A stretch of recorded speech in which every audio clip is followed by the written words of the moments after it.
Shalom, salam dalam kasih Tuhan Yesus Kristus. Sermon hari ini berjudul Hidup berdasarkan apa kata Tuhan.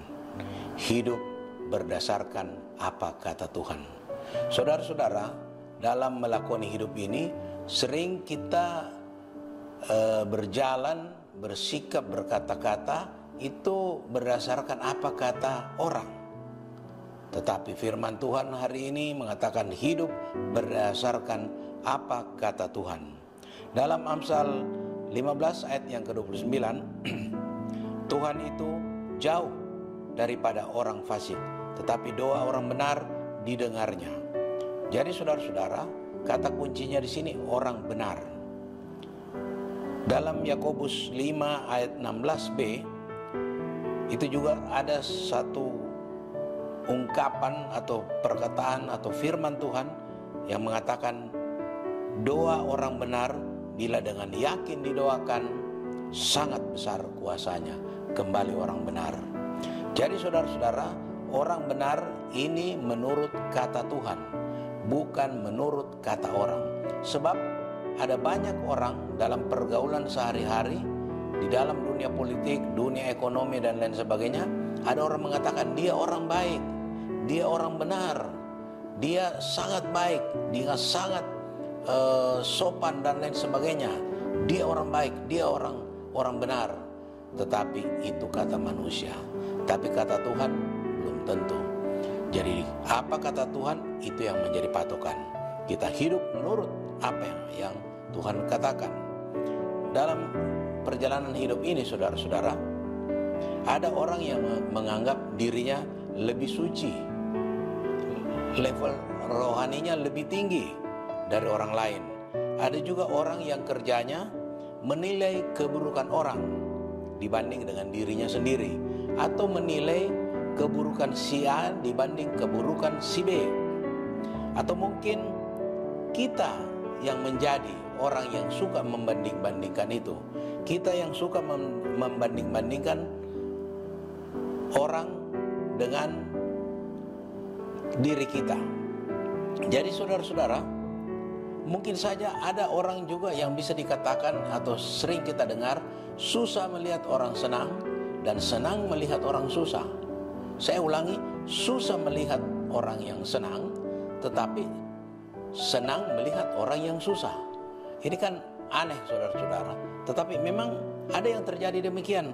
Ketika orang dekatnya, tetangganya, familinya, bahkan saudaranya, ketika berhasil, dia iri, dia sakit hati. Tetapi ketika saudaranya atau tetangganya atau familinya mengalami musibah, dia bertepuk tangan. Walaupun dengan kata-kata dia bilang, aduh kesian ya, aduh begini ya, seolah-olah dia bersimpati, tetapi dalam hatinya syukur, syukur, syukur. Dan tentunya saudara-saudara, dalam bersandiwara seperti tadi, itu hanya Tuhan yang tahu dan dirinya sendiri. Orang lain tidak tahu, tetapi Tuhan mengetahui. Jadi saudara-saudara, penting sekali di sini bahwa kita tidak perlu risau. Kita tidak perlu khawatir ataupun kita marah, karena kita hidup bukan berdasarkan apa kata orang, tetapi berdasarkan apa kata Tuhan.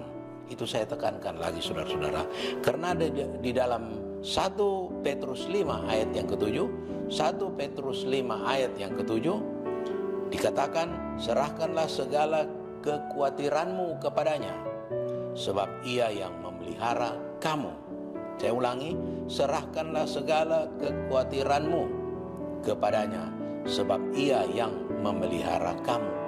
Jadi ada pemeliharaan dari Tuhan. Segala kegalauan, segala kekhawatiran kita, segala perasaan yang tidak enak atas adanya kata-kata orang kepada kita, kata-kata tetangga atau kata-kata famili yang membuat kita tidak nyaman, yang membuat kita galau, yang membuat kita risau, kita serahkan. Bahkan membuat kita khawatir, kita serahkan kepada Tuhan.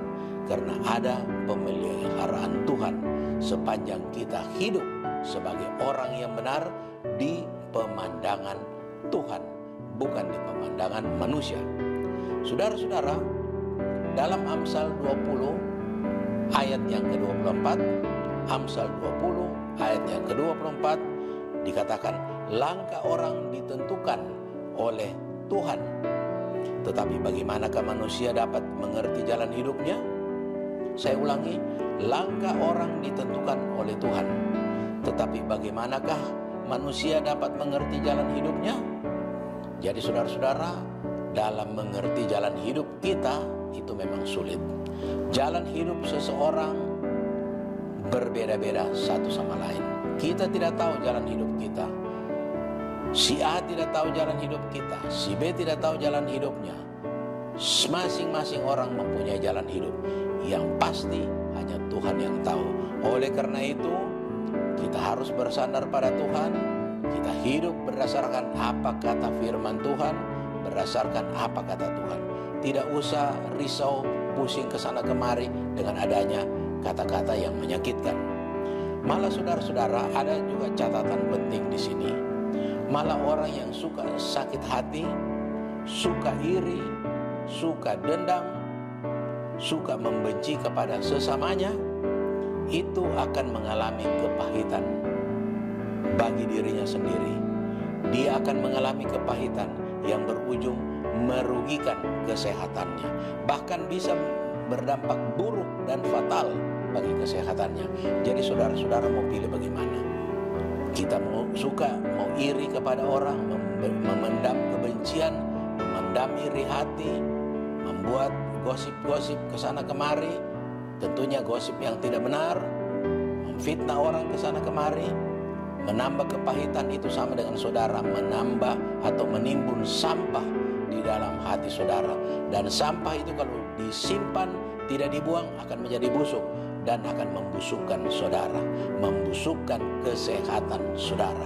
Yang rugi siapa? Saudara yang suka membenci, yang suka iri hati, yang suka memfitnah orang lain, saudara sendiri yang rugi. Dan orang yang difitnah, dan orang yang dibenci, orang yang kita sering gosipkan, dia biasa-biasa saja, dia baik-baik saja. Bahkan kalau dia berada di dalam perlindungan Tuhan, dia berjalan berdasarkan apa kata Tuhan, dia aman-aman saja, dia bahagia, dia bertambah diberkati, bertambah sehat dan lain sebagainya.